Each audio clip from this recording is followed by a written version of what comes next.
नमस्कार बच्चों, इस YouTube चैनल पर राजेश सर आपका स्वागत करते हैं। आज अपन प्रैक्टिस टेस्ट पेपर 7 की बात करेंगे। उसके जो आंसर की है, देखते हैं क्या क्या आंसर हैं। आपने इसके आंसर मिला लिए होंगे, तो आइए आज अपन इसके आंसर को देखते हैं क्या है इस प्रैक्टिस टेस्ट पेपर 7 के आंसर्स। पहला जो क्वेश्चन है, किन उर्वरकों के प्रयोग से मृदा अम्लीय हो जाती है। तो बच्चों इसका जो आंसर है वो है डी, यानी यूरिया, अमोनियम सल्फेट और सिंगल सुपर फॉस्फेट, तीनों के ही प्रयोग से मृदा अम्लीय हो जाती है। तो आंसर है उपरोक्त सभी। दूसरा जो प्रश्न है, म्यूरेट ऑफ पोटास में कितने प्रतिशत K2O होती है।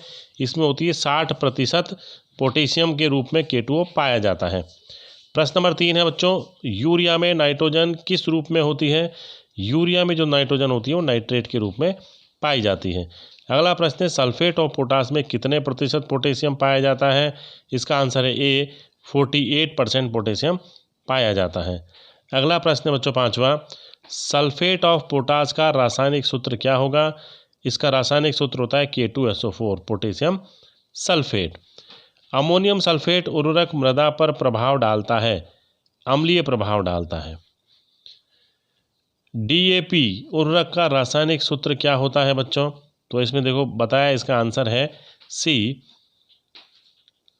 NH4 का होल ट्वाइस HPO4, ये DAP का रासायनिक सूत्र होता है। इंपॉर्टेंट क्वेश्चन है बच्चों, इसका ध्यान रखें। सोडियम नाइट्रेट उर्वरक का मृदा पर प्रभाव बताइए। सोडियम बढ़ने से मृदा की क्षारीयता बढ़ जाती है। अगला जो प्रश्न है, प्रश्न नंबर 9, जल विलय फास्फोरस है निम्न में से जो सी, इसका जो आंसर है डी, H2PO4 जो होता है वो जल विलय फास्फोरस होता है। किसान खाद किसे कहते हैं। किसान खाद जो है वो कैल्शियम अमोनियम नाइट्रेट को किसान खाद कहते हैं। अगला प्रश्न है, पौधे नाइट्रोजन को किस रूप में ग्रहण करते हैं। पौधे जो होते हैं नाइट्रोजन को नाइट्रेट तथा अमोनियम आयन के रूप में ग्रहण करते हैं। अगला प्रश्न बच्चों, धान की फसल नाइट्रोजन को किस रूप में ग्रहण करती है। धान जो होता है वो अमोनियम के रूप में ही नाइट्रोजन को ग्रहण करता है, जबकि अन्य पौधे जो होते हैं वो नाइट्रेट और अमोनियम दोनों रूप में ग्रहण कर सकते हैं। अगला प्रश्न है, धान की फसल के लिए सर्वोत्तम उर्वरक कौन सा है। अमोनियम सल्फेट जो होता है वो सबसे उत्तम इसका उर्वरक है। अगला प्रश्न है, केन उर्वरक का पूरा नाम लिखो। Calcium ammonium nitrate. किसान खाद का रासायनिक सूत्र लिखो। NO3 का होल थ्राइस CaNH4, ये किसान खाद का रासायनिक सूत्र होता है, यानी कैल्शियम अमोनियम नाइट्रेट। अगला प्रश्न है, यूरिया में नाइट्रोजन कितने प्रतिशत पाई जाती है। यूरिया में नाइट्रोजन 46% पाई जाती है। यूरिया का रासायनिक सूत्र NH2CONH2 होता है। किस उर्वरक में नाइट्रोजन एमाइड के रूप में पाई जाती है। यूरिया में। DAP का पूरा नाम डाई अमोनियम फॉस्फेट होता है। ये बहुत छोटे छोटे प्रश्न हैं बच्चों जो बोर्ड एग्जाम में पूछे जाते हैं। किस उर्वरक को उच्च विश्लेषण उर्वरक कहते हैं। ये बहुत इंपॉर्टेंट क्वेश्चन है। डाई अमोनियम फॉस्फेट को उच्च विश्लेषण उर्वरक कहा जाता है। अगला प्रश्न है बच्चों, प्रश्न नंबर 21, पोषक तत्वों के आधार पर रासायनिक उर्वरकों को वर्गीकृत कीजिए। तो इसको अपन 5 भागों में बांटते हैं, नाइट्रोजनी उर्वरक, फास्फोरिक, पोटेशिक, यौगिक उर्वरक और एकल उर्वरक। अगला क्वेश्चन है, फॉस्फेटिक उर्वरकों को विलेयता के आधार पर वर्गीकृत कीजिए। तो विलेयता के आधार पर इन्हें हम 3 भागों में बांटते हैं, जल विलय फॉस्फेटिक उर्वरक, साइट्रिक अम्ल विलय फॉस्फेटिक उर्वरक, और तीसरा होता है जल और साइट्रिक अम्ल दोनों में ही अविलय फॉस्फेटिक उर्वरक जो होते हैं। अगला प्रश्न है, प्रश्न नंबर 23, यूरिया का रासायनिक संगठन लिखिए। तो बच्चों यूरिया का जो रासायनिक संगठन होता है उसमें नमी की मात्रा अधिकतम 1.0% होती है, नाइट्रोजन की मात्रा 46%, बायूरेट की मात्रा 1.5% और गोल कणाकार जो IS छलनी 320, जो एक विशेष प्रकार की छलनी होती है, से गुजर जाते हैं। अगला प्रश्न बच्चों, मृदा में अमोनियम नाइट्रोजन यानी अमोनियम के रूप में जो नाइट्रोजन होती है। बच्चों अपन बात करते हैं प्रश्न की, मृदा में अमोनियम नाइट्रोजन का ह्रास नहीं होता क्यों। इसका आंसर है, मृदा में अमोनियम नाइट्रोजन मृदा कणों पर अधिशोषित हो जाती है।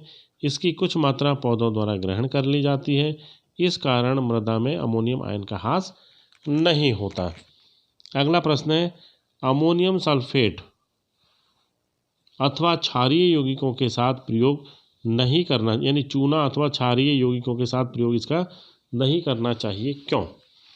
तो इसका रीज़न है बच्चों, क्योंकि अमोनियम सल्फेट चूने के साथ क्रिया करके क्या बना देता है, अमोनिया बना देता है, जिससे नाइट्रोजन की हानि हो जाती है। जैसे अपन इसकी रिएक्शन देखते हैं, ये अमोनियम सल्फेट है, चूने से इसकी अभिक्रिया हो रही है तो कैल्शियम सल्फेट बनता है, जल बन रहा है और साथ में अमोनिया बनती है।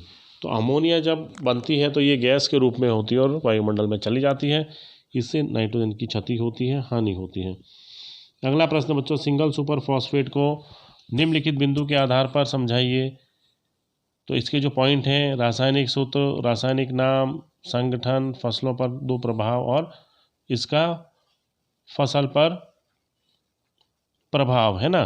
तो देखते हैं इसका जो आंसर है, पहला है इसका रासायनिक सूत्र। इसका जो रासायनिक सूत्र होता है CaH2PO4 का होल ट्वाइस H2O, ये तो इसका रासायनिक सूत्र हो गया। फिर है इसका रासायनिक नाम मोनो कैल्शियम फॉस्फेट होता है। तीसरी बात है रासायनिक संगठन की, तो इसमें नमी की अधिकतम मात्रा 1.2 होती है, P2O5 की मात्रा न्यूनतम 16%, घुलनशील फास्फोरस की मात्रा 4% होती है। फिर बात करते हैं इसकी फसलों पर प्रभाव। तो पहला इसका प्रभाव होता है कि इसका फसल पर अम्लीय प्रभाव पड़ता है, क्योंकि कैल्शियम आयन मृदा कणों पर अधिशोषित हो जाते हैं। दूसरा इसका इफेक्ट है, यह खड़ी फसलों में उपयोग नहीं किया जाता, फसलों में ऊर कर इसका प्रयोग किया जाता है, यानी जो मृदा होती है उसको ऊर करके इसका प्रयोग किया जाता है। अब बात करते हैं क्वेश्चन नंबर 27 की, म्यूरेट ऑफ पोटाश को निम्नलिखित बिंदुओं के आधार पर समझाइए। रासायनिक सूत्र इसका होता है KCl, रासायनिक संगठन जो है उसमें है नमी की मात्रा 0.5%, कुल पोटाश इसमें न्यूनतम 60%, सोडियम की मात्रा है 3.5% और मृदा में मिलाने पर यह आयनित होकर K+ आयन तथा क्लोराइड माइनस आयनों में वियोजित हो जाता है। पोटेशियम आयन मृदा कणों पर अधिशोषित हो जाती है तथा पौधों को धीरे धीरे प्राप्त होता रहता है। तो इस प्रकार इसकी अभिक्रियाएं हैं। साइट्रिक अम्ल में विलय फॉस्फेट युक्त उर्वरकों के कोई दो उदाहरण लिखिए। तो इसके बच्चों दो एग्जाम्पल हैं, बेसिक स्लैग और डाई कैल्शियम फॉस्फेट। अगला जो प्रश्न है बच्चों 29वां प्रश्न है, कैन तथा अमोनियम सल्फेट उर्वरकों में कितने प्रतिशत नाइट्रोजन पाई जाती है। तो कैन में 25% और अमोनियम सल्फेट में 20.60% नाइट्रोजन पाई जाती है। अगला प्रश्न है, म्यूरेट ऑफ पोटाश तथा सल्फेट ऑफ पोटाश में पोटेशियम की कितने प्रतिशत मात्राएं पाई जाती हैं।